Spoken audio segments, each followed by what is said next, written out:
Halo, selamat malam Pak.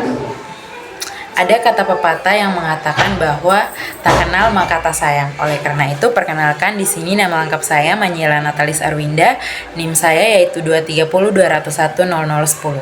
Di sini saya akan mempresentasikan mengenai materi dari hukum internasional yang sudah terbagi dalam 7 bagian materi.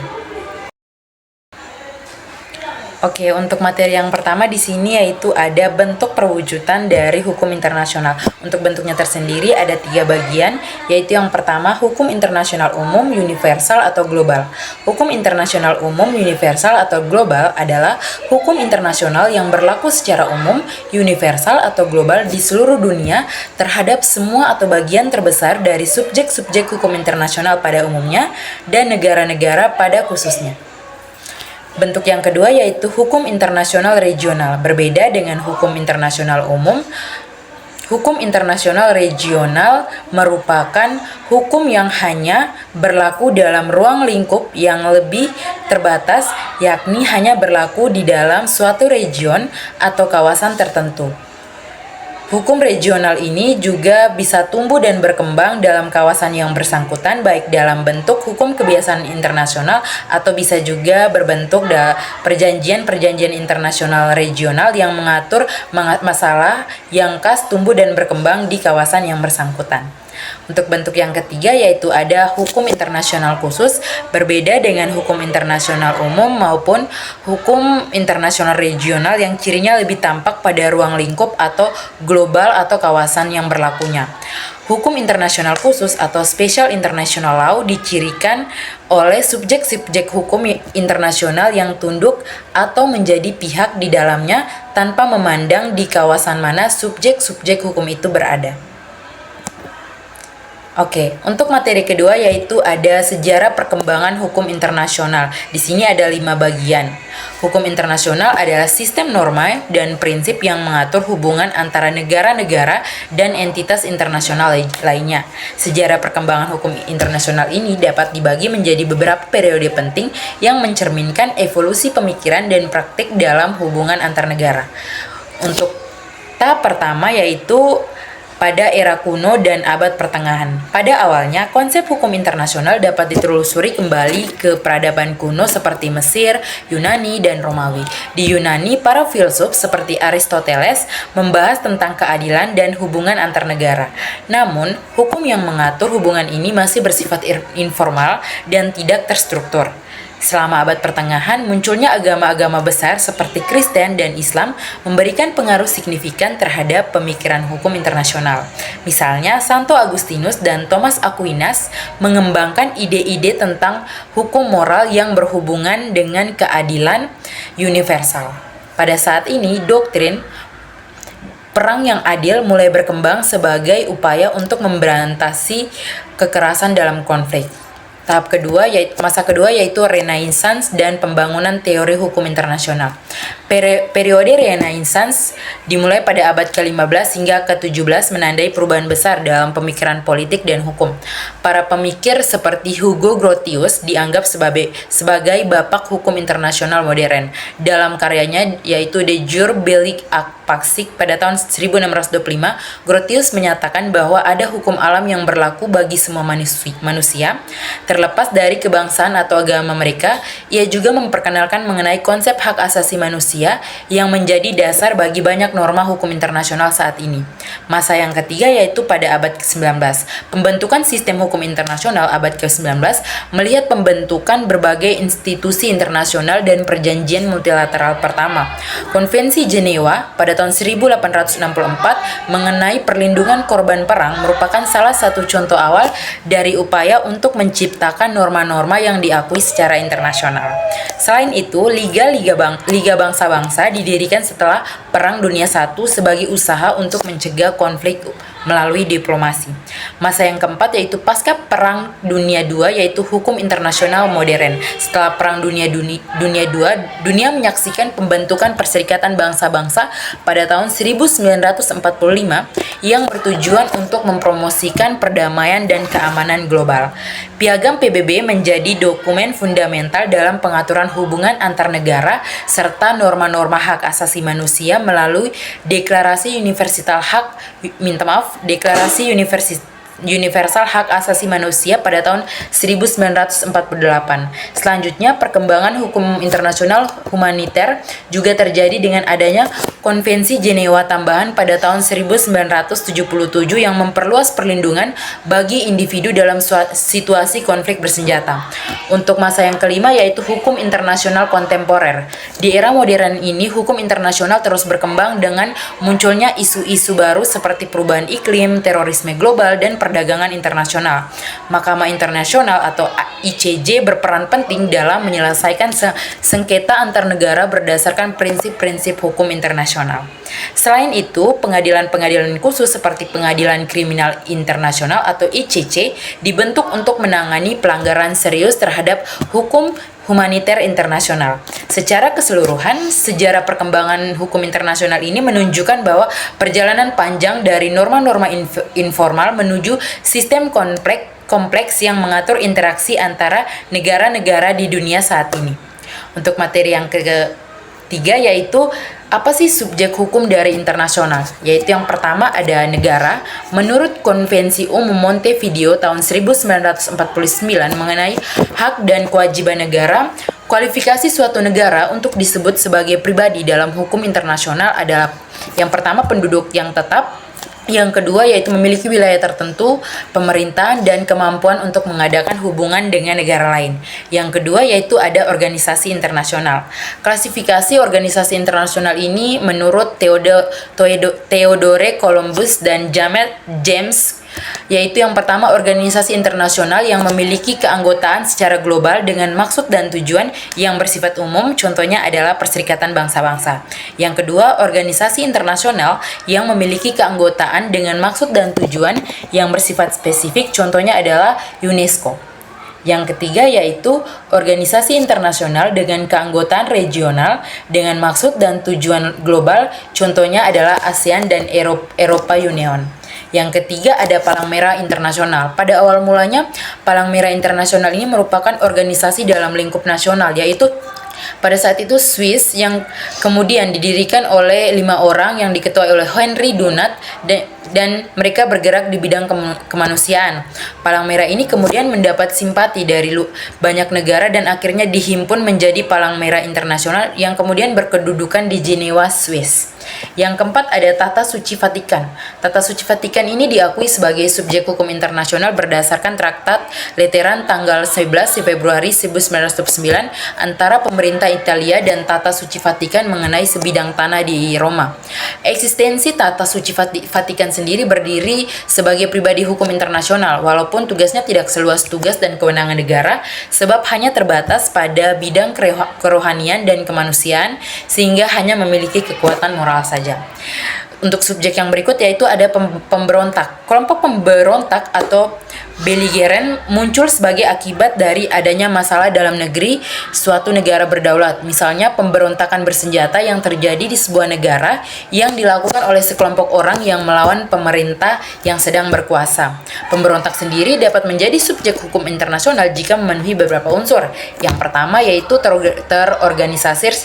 terorganisir secara rapi dan teratur di bawah kepemimpinan yang jelas. Yang kedua yaitu harus menggunakan tanda pengenal yang jelas dan menunjukkan identitasnya. Yang ketiga harus sudah menguasai secara efektif sebagian wilayah dan wilayah tersebut benar telah dibawa ke kekuasaannya. Yang keempat harus mendapat dukungan dari rakyat di bawah kekuasaannya. Untuk subjek yang terakhir yaitu ada individu. Manusia sebagai individu juga termasuk dalam subjek hukum internasional. Dalam perjanjian Versailles tahun 1919 terdapat sejumlah pasal yang memungkinkan individu untuk mengajukan perkara ke hadapan Mahkamah Arbitrase Internasional. Oke, untuk materi selanjutnya yaitu ada sumber hukum dari internasional. Untuk sumber hukum internasional sendiri diatur dalam pasal 38 ayat 1 Statuta Mahkamah Internasional. Pasal ini menyebutkan bahwa ada 4 sumber hukum internasional yang diakui, yaitu yang pertama perjanjian internasional, yang kedua kebiasaan internasional, yang ketiga prinsip-prinsip umum hukum, dan keempat yaitu keputusan pengadilan. Selain itu juga ada ajaran dari para ahli yang dapat menjadi sumber tambahan. Oke. Dalam hukum internasional, sumber-sumber hukum memiliki urutan dan peran tertentu yang diatur dalam pasal 38 ayat 1 Statuta Mahkamah Internasional. Yang pertama yaitu perjanjian internasional. Perjanjian internasional adalah sumber hukum yang paling utama dalam hukum internasional. Perjanjian ini merupakan kesepakatan tertulis antara negara-negara yang menimbulkan hak dan kewajiban bagi pihak yang terlibat. Yang kedua yaitu ada kebiasaan internasional. Kebiasaan internasional ini adalah hukum yang berkembang dari praktik atau kebiasaan dari negara-negara.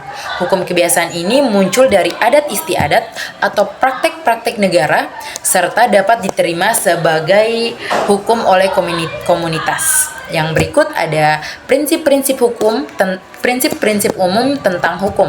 Prinsip-prinsip umum tentang hukum adalah prinsip-prinsip dasar yang melandasi sistem hukum di seluruh dunia, termasuk dalam konteks hukum internasional. Prinsip-prinsip ini pertama kali diperkenalkan oleh Statuta Pengadilan Internasional untuk keadilan internasional dengan tujuan menghindari masalah atau non-liquid. Artinya tidak ada hukum yang berlaku dalam perkara yang dihadapkan pada pengadilan. Yang berikut ada keputusan-keputusan pengadilan atau jurisprudensi internasional. Keputusan-keputusan pengadilan atau jurisprudensi internasional juga menjadi sumber hukum tambahan dalam hukum internasional. Meskipun bukan sebagai sumber hukum utama, keputusan-keputusan ini memiliki peran yang penting dalam membantu membentuk norma-norma baru dalam hukum internasional. Keputusan-keputusan pengadilan ini digunakan oleh hakim untuk memperkuat argumentasinya berdasarkan sumber hukum di atasnya. Oke, yang terakhir yaitu ada ajaran para ahli. Ajaran dari para ahli ini atau doktrin adalah sumber hukum tambahan yang bersifat subsidi. Ajaran para ahli ini adalah pendapat atau analisis yang disampaikan oleh para pakar hukum internasional. Yang berikut untuk materi selanjutnya yaitu apa sih hubungan hukum internasional dan hukum nasional. Di sini ada dua teori, yaitu yang pertama teori monisme.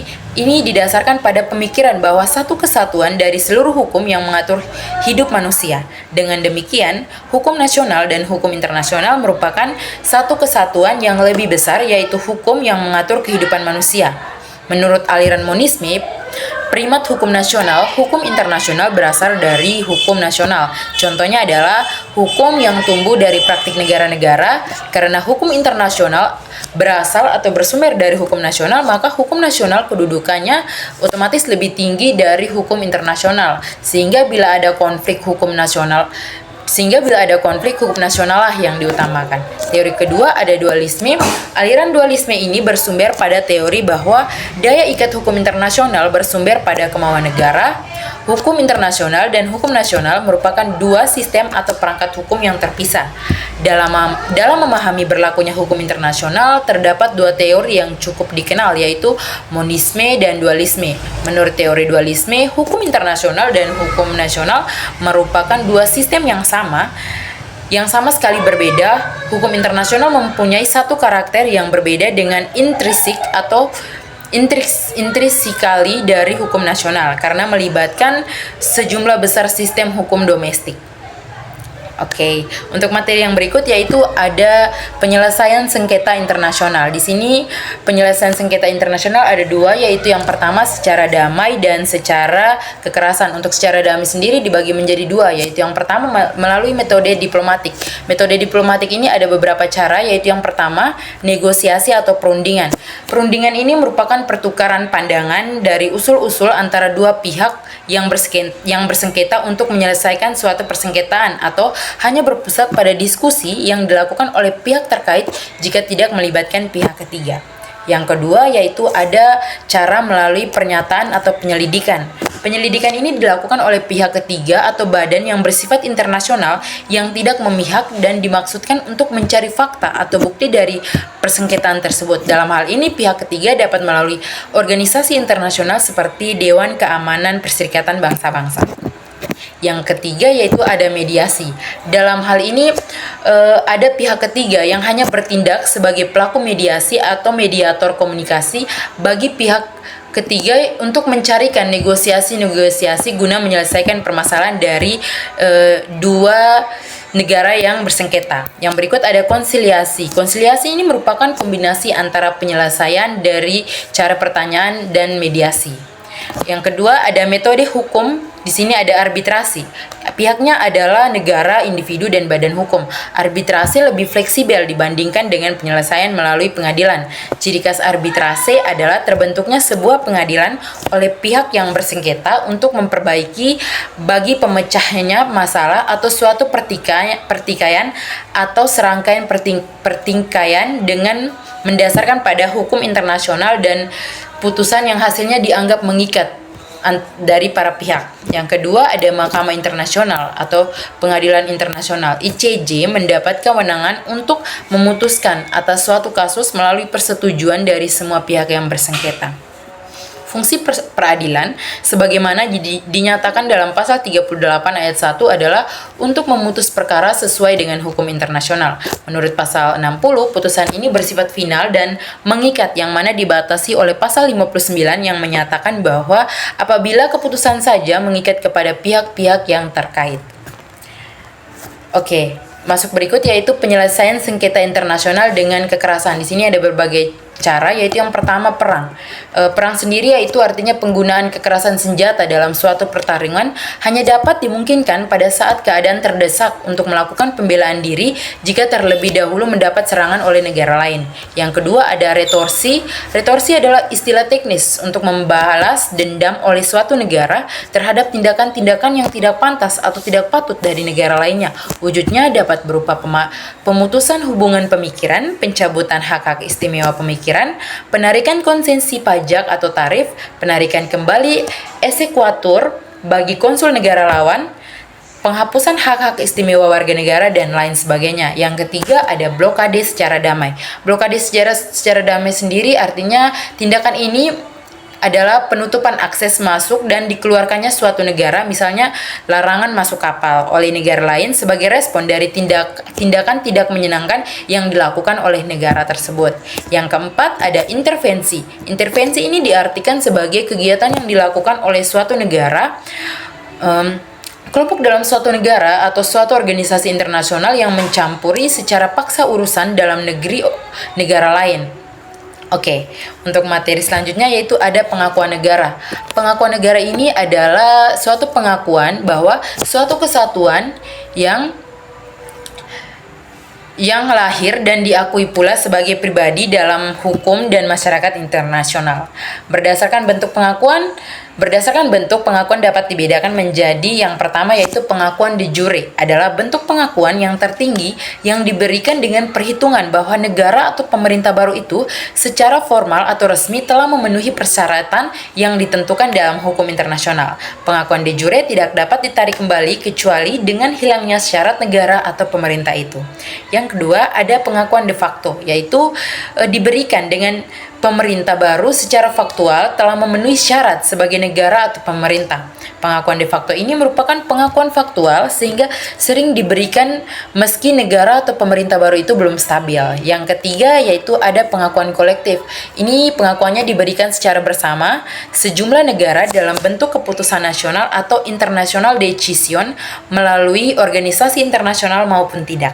Keputusan ini dapat berupa konferensi multilateral atau perjanjian internasional internasional multilateral.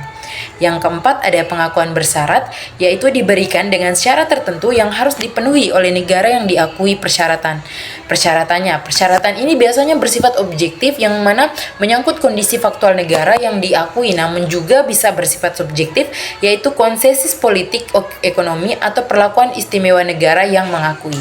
Yang kelima ada pengakuan sementara. Pengakuan ini artinya jika muncul negara baru atau pemerintah dalam suatu negara, muncul dua pemerintahan yang bersaing yang semuanya melalui proses inkonstitusional, maka negara ketiga yang mempunyai kepentingan biasanya memberikan pengakuan sementara. Yang keenam ada pengakuan ad hoc. Pengakuan ini timbul karena posisi suatu pemerintah atau negara baru tidak memperoleh pengakuan de facto ataupun pengakuan de jure. Pengakuan ini tercermin dari adanya semacam korespondensi atau negosiasi yang mengarah pada satu persetujuan khusus. Yang ketujuh ada pengakuan prematur, yang dimana pengakuan ini diberikan kepada negara baru sebelum terpenuhnya syarat yang telah ditentukan oleh hukum internasional. Pengakuan prematur ini dapat dianggap interferensi bila negara pemerintah lama masih bertahan dan ada harapan menguasai kembali seluruh wilayah negara atau kekuasaan pemerintah negara dari kaum pemberontak. Pengakuan yang kedelapan ada pengakuan kuasai. Di sini pengakuan ini dapat ditafsirkan dari tindakan-tindakan negara tertentu di mana secara resmi pengakuan ini tidak diberikan, tetapi hubungan baik tetap dijalankan. Oke, sekian dari hasil presentasi saya. Jika ada salah, saya mohon maaf. Dan selamat malam, Tuhan Yesus memberkati.